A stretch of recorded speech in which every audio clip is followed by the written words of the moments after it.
Hello there everybody, how we doing? We've got a brand new Excel product here for you today. It's the 3-drawer steel workbench, perfect for your garage, perfect for the workshop. Let's crack open the box and have a look.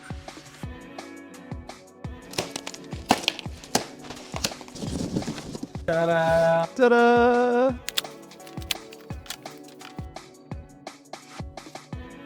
Here we have the manual. We're going to lay everything out exactly like it is there.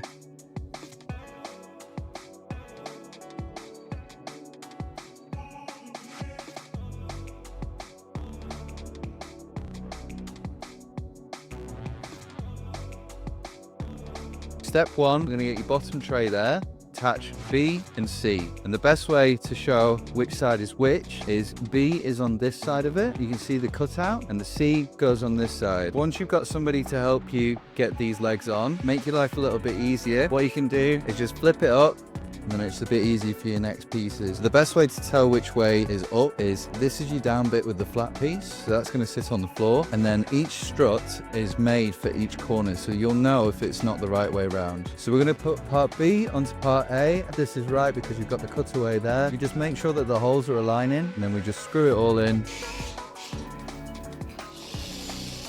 Now we're going to flip it up. So we've got B and C there, and you can see the height difference. The way that you know that you're putting D on the right way is that you align the Excel logo with part B. Then just go around the corners and screw it all together.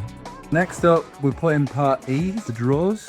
When it comes to installing the drawers, the first two are straightforward enough, but the bottom one's a little bit tricky, so we recommend installing the drawer runner first and then sliding it into it. We're just splitting this side because we need to leave the other side for part F. You want the ribs so it's on the outside. Line it up.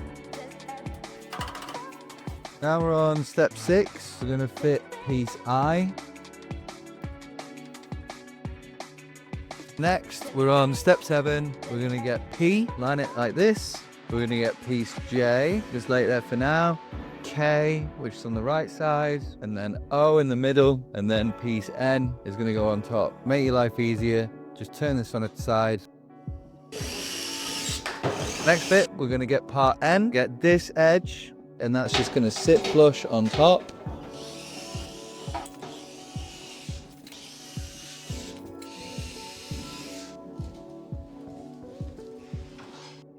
The easiest way to do this is if you just line this up on the top, get one end in first, it slides on the top, and then you just push it down.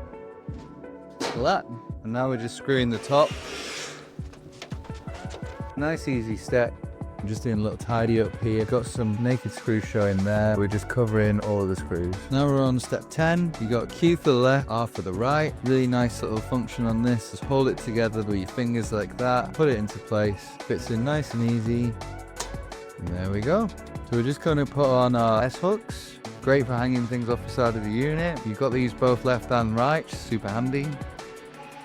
Now we're going to put the electric extension in. These are your plugs. You can have it this way if you want, but we recommend putting it this way so your switch is on the left. Your plugs are also upside down. That way your cables aren't getting caught here, and you've got plenty of room to organize all your stuff. You'll see as you're doing this, there's little indents. This fits in snug. Watch your fingers. If you like, there's even more storage inside there for you. And there you have it. Those are the assembly instructions for the new Excel 3-drawer steel workbench. Shop now at toolsfortrade.co.uk.